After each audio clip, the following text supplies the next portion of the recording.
Kisah taman bermain. Di balik gerbang, hujan baru saja berhenti ketika Nara turun dari mobil bak yang mengantarnya ke rumah baru. Udara desa itu terasa lembab dengan aroma tanah basah bercampur daun gugur. Rumahnya berdiri di pinggir jalan, sepi, diapit kebun bambu dan hutan kecil yang seolah menatap dari kejauhan. Ibunya sedang menata barang-barang di dalam. Nara hanya diam di teras, memperhatikan kabut tipis yang bergelayut di antara pohon. Ia bukan tipe anak yang suka pindah. Kota lama masih tersisa, di hatinya teman, sekolah, semua hal yang membuatnya merasa hidup. Tapi di sini hanya sunyi. Sore itu saat matahari mulai condong, Nara berjalan menyusuri jalan kecil di samping rumah. Ranting-ranting kering berderak di bawah langkahnya. Tak jauh, ia melihat sesuatu di ujung jalan itu, sebuah gerbang besi tua, sebagian tertutup semak dan tanaman liar. Catnya mengelupas, dan di atasnya tergantung papan kayu bertuliskan, "Samar, Taman Bermain Anak, Desa Sukamaju." Namun di balik gerbang itu bukan taman seperti biasanya. Rumputnya tinggi, perosotan berkarat, dan ayunan yang tinggal rantainya saja. Tapi Nara mendengar sesuatu, tawa anak-anak, pelan, jauh, tapi jelas. Ia menelan ludah, mencoba mencari sumber suara itu. Tak ada siapapun, hanya angin sore yang membawa aroma besi berkarat. Ia menempelkan wajahnya ke sela-sela gerbang, berusaha melihat lebih dalam. Dan saat itu, ia melihatnya. Seorang anak kecil berdiri di tengah taman, rambutnya sebahu, pakaiannya putih lusuh. Anak itu menatap Nara dengan senyum kecil, lalu melambai pelan, seolah memintanya masuk. Nara mundur setengah langkah. Jantungnya berdegup cepat, tapi rasa penasaran mengalahkan rasa takutnya. Ia meraih pegangan gerbang dan menariknya. Gerbang itu berderit keras, tapi anehnya, suara tawa anak-anak tadi berhenti seketika. Seketika, udara berubah dingin. Daun-daun berhenti bergoyang. Semua sunyi. "Nara, jangan ke situ." Suara seseorang membuatnya tersentak. Pak Darmo, penjaga kebun tetangga, berjalan cepat ke arahnya sambil membawa sabit. Wajahnya tegang. Itu bukan tempat bermain. Sudah puluhan tahun ditutup. "Kenapa?" tanya Nara pelan. "Karena anak-anak yang dulu main di situ gak pernah pulang." Nara hanya diam. Ia menatap lagi ke arah taman. Tapi anak kecil berpakaian putih tadi sudah hilang. Hanya ayunan tua yang bergoyang pelan. Padahal angin tak lagi bertiup. Sejak hari itu, bayangan taman di balik gerbang tua terus menempel di kepala Nara. Malamnya, ia tak bisa tidur. Suara rantai ayunan yang berderit seolah ikut menembus jendela kamarnya. Sesekali, ia merasa seperti mendengar tawa anak-anak kecil di luar rumah pelan. Samar, tapi terasa dekat. Keesokan sore, setelah ibunya berangkat kerja ke puskesmas, Nara kembali berjalan ke arah gerbang itu. Lenggit mendung. Tapi ia tidak peduli. Gerbang berkarat itu kini terbuka sedikit, padahal kemarin ia yakin sudah menutupnya rapat. Langkahnya ragu, tapi dorongan di dalam hatinya begitu kuat. Ia menyelinap masuk. Rumput liar menjalari sepatunya, dan udara di dalam terasa lebih dingin dari luar. Di tengah taman itu, ayunan yang kemarin bergoyang kini berhenti. "Nara!" Sebuah suara kecil memanggil namanya dari arah perosotan tua. Nara menoleh cepat. Di sana berdiri anak kecil berpakaian putih yang kemarin ia lihat. Wajahnya bersih, matanya besar, dan ia tersenyum manis. "Kamu ingat aku?" tanya anak itu lembut. Nara mengangguk perlahan. "Kamu? Siapa?" "Namaku Lulu," jawabnya. Main." Tanpa berpikir, Nara mengikutinya. Lulu berlari ke arah ayunan dan duduk. Anehnya, setiap kali rantai ayunan bergerak, tak ada suara sama sekali. Hening, seolah seluruh dunia berhenti bersuara. "Kenapa di sini sepi sekali?" tanya Nara. Lulu menatap langit yang kelabu. Kami sudah lama tidak boleh tertawa keras-keras, katanya. Nanti dia datang. Dia? Lulu hanya tersenyum lagi. Kali ini lebih datar. Tiba-tiba muncul beberapa anak lain, 2 laki-laki dan 1 perempuan muncul dari balik semak. Mereka juga berpakaian lusuh, wajahnya pucat. Tapi mereka menyambut Nara dengan lambaian tangan ceria. Namun, tak satu pun mengeluarkan suara. Hanya tawa yang tak terdengar. Mulut mereka bergerak tanpa bunyi. Hati Nara bergetar. Di satu sisi, ia merasa diterima. Tidak sendiri. Tapi di sisi lain, ada rasa aneh yang menekan dadanya dingin dan hampa. Saat senja turun, Lulu tiba-tiba berhenti bermain dan menatap Nara serius. Besok datang lagi, ya, tapi jangan sampai malam.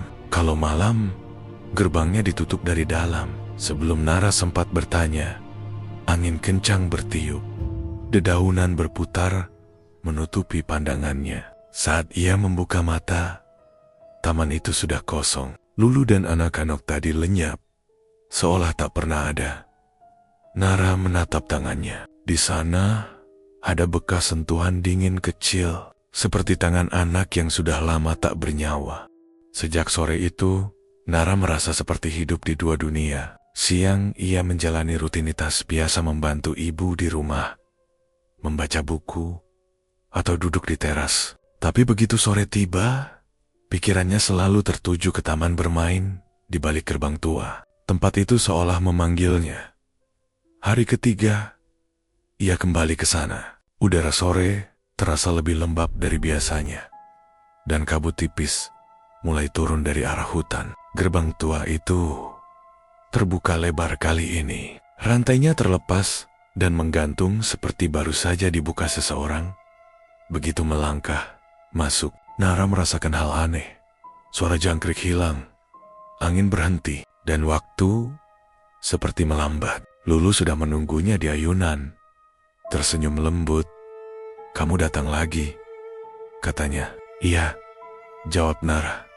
"Aku pengen tahu lebih banyak tentang tempat ini." Lulu menatap rumput panjang di sekitar mereka. "Dulu ramai. Setiap hari kami main di sini. Tapi setelah itu, semuanya berubah." "Setelah apa?" Lulu membuka mulutnya, namun tak ada suara yang keluar. Seolah udara menelan kotak Tania. Anak-anak lain mulai berdatangan lagi tanpa suara. Mereka melingkari Nara, mengajaknya bermain petak umpet. Awalnya, Nara tertawa kecil, tapi setiap kali ia menoleh, anak-anak itu bergerak terlalu cepat, kadang muncul di tempat yang mustahil. Saat permainan berakhir, Lulu menggenggam tangan Nara dan berkata lirih, "Nanti jangan tinggal kalau gerbang tertutup." "Kenapa? Kalau gerbang menutup sendiri, berarti dia sudah bangun." Sebelum Nara sempat bertanya siapa dia itu, terdengar bunyi krak dari arah belakang. Gerbang berderit pelan, menutup dengan sendirinya. Suara besi bergesek menggema panjang, menusuk telinga. Anak-anak langsung berhenti bergerak. Mata mereka berubah kosong. Wajah mereka perlahan menunduk. Lulu memegang tangan Nara lebih erat. "Kita harus sembunyi." Mereka berlari ke arah perosotan berkarat. Nara menahan napas. Jantungnya berpacu. Dari kejauhan, ia mendengar langkah kaki berat menyeret rantai. Tanah bergetar pelan. Di antara kabut, siluet hitam tinggi muncul di tengah taman, membawa boneka besar di satu tangan. "Jangan lihat," bisik Lulu. Dia tidak suka anak baru. Nara memejamkan mata. Udara mendadak membeku. Dari celah kelopak matanya, ia melihat kabut menebal, menelan seluruh taman. Lalu, semuanya gelap. Ketika Nara membuka mata, ia sudah berada di depan gerbang lagi sendirian. Gerbang itu terkunci rapat, seolah tak pernah terbuka. Tapi di tanah, tergenggam di tangannya, ada pita rambut putih kecil milik Lulu. Sejak hari itu, Nara tak lagi bisa tenang. Setiap malam, ia terbangun oleh suara rantai diseret di halaman rumah. Kadang ia melihat bayangan tinggi di balik jendela, bergerak perlahan ke arah hutan. Tapi setiap kali ia mengintip lagi, bayangan itu sudah hilang. Pagi hari, Ibu Nara mengeluh karena mendengar anak-anak tertawa di luar rumah. Padahal belum pagi. Nara hanya diam. Ia tahu tawa itu bukan dari anak biasa. Sore berikutnya, Nara memberanikan diri kembali ke taman. Ia ingin tahu apa yang sebenarnya terjadi. Gerbang itu kini tertutup rapat. Tapi saat ia menyentuhnya, rantai karat itu terbuka sendiri. Seolah taman itu menunggunya. Begitu melangkah masuk, suasana langsung berubah. Langit di atas taman seolah lebih kelam dari tempat lain. Lulu muncul di dekat perosotan. Wajahnya pucat, matanya tampak cemas. "Kamu gak boleh datang lagi," katanya pelan. "Kenapa? Aku cuma mau bantu kalian keluar dari sini." Lulu menggeleng cepat. "Kalau kamu terus datang, dia akan menganggapmu salah satu dari kami." Sebelum Nara sempat bicara lagi, suara berat itu terdengar krek-krek. Seperti rantai diseret di atas tanah. Angin bertiup dingin, membawa aroma besi berkarat dan sesuatu yang busuk. Anak-anak lain berlari bersembunyi di balik ayunan dan perosotan tua. Dari kabut, muncul sosok tinggi itu lagi. Tubuhnya hitam seperti bayangan tebal, wajahnya tak terlihat, dan di tangannya tergantung boneka besar dengan kepala retak. Dari mulut boneka itu meneteskan cairan hitam. Setiap langkah sosok itu membuat tanah bergetar. Lulu menarik tangan Nara, membawanya mundur. "Dia penjaga taman ini," bisik Lulu.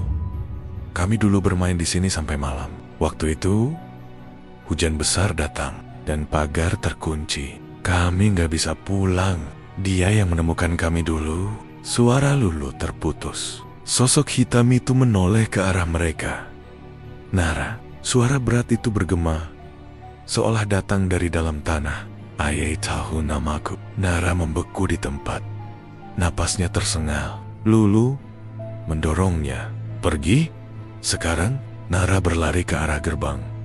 Tapi kabut semakin tebal di belakangnya. Rantai-rantai bergemerincing keras. Suara boneka itu seperti tertawa pelan. Ia meraih pegangan gerbang dan menarik sekuat tenaga. Tiba-tiba, tangan dingin menahan bahunya. "Nara," suara itu berbisik lagi. "Kamu sudah bagian dari taman ini." Gerbang terbuka dengan bentakan keras, dan Nara jatuh tersungkur keluar. Begitu ia menoleh, taman itu sudah hilang. Di depannya, kini hanya hutan kosong. Tapi, di tanah tempat ia jatuh, tergeletak boneka tua dengan pita rambut putih di kepalanya. Sejak malam itu, Nara tak lagi melihat gerbang tua di ujung jalan. Ia sudah mencarinya berkali-kali, menyusuri setiap belokan, bahkan bertanya pada warga sekitar. Tapi tak seorang pun tahu ada taman bermain di dekat hutan itu. "Mungkin kamu salah lihat," kata ibunya. Tapi Nara tahu, taman itu nyata. Lulu dan sosok tinggi dengan boneka itu juga nyata. Hari-hari berlalu. Namun sesuatu di dalam dirinya terasa tak beres. Kadang, saat ia melihat bayangannya di cermin, ada sosok anak kecil berdiri di belakangnya. Kadang, waktu di sekitarnya terasa berhenti. Suara tawa anak-anak terdengar di sela-sela keheningan, menggema dari tempat yang tak terlihat.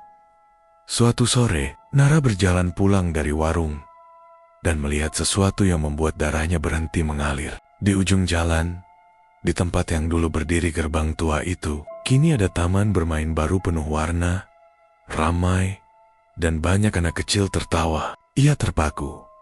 Saat ia mendekat, seorang ibu paruh baya tersenyum ramah. "Kentekia, pemerintah baru bangun taman ini bulan lalu." Nara menatap sekeliling. Ayunan baru, perosotan baru, cat masih segar. Tapi di salah satu ayunan, ia melihat seorang anak kecil duduk diam menatapnya. Rambutnya sebahu, berpakaian putih.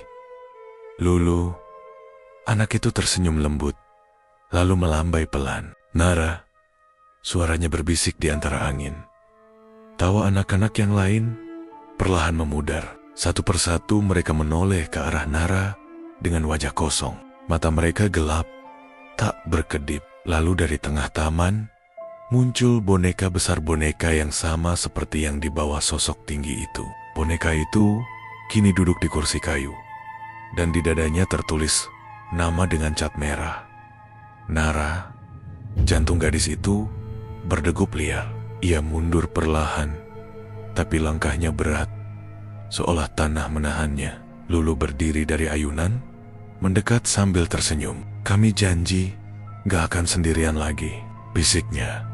Udara di sekitar menjadi dingin. Warna taman perlahan memudar. Cat mengelupas, ayunan berkarat, dan rumput menjalar tinggi. Dalam sekejap, taman cerah itu berubah menjadi taman tua seperti dulu, sunyi, berdebu, dan tak berpenghuni. Esok paginya, warga menemukan gelang Nara tergeletak di dekat pagar hutan. Tak ada yang tahu kemana gadis itu pergi. Tapi setiap sore, beberapa anak yang lewat mengaku mendengar suara tawa dari balik semak dan melihat seorang remaja duduk di ayunan tua bersama anak-anak berpakaian putih, tertawa tanpa suara. Dan cerita pun tamat.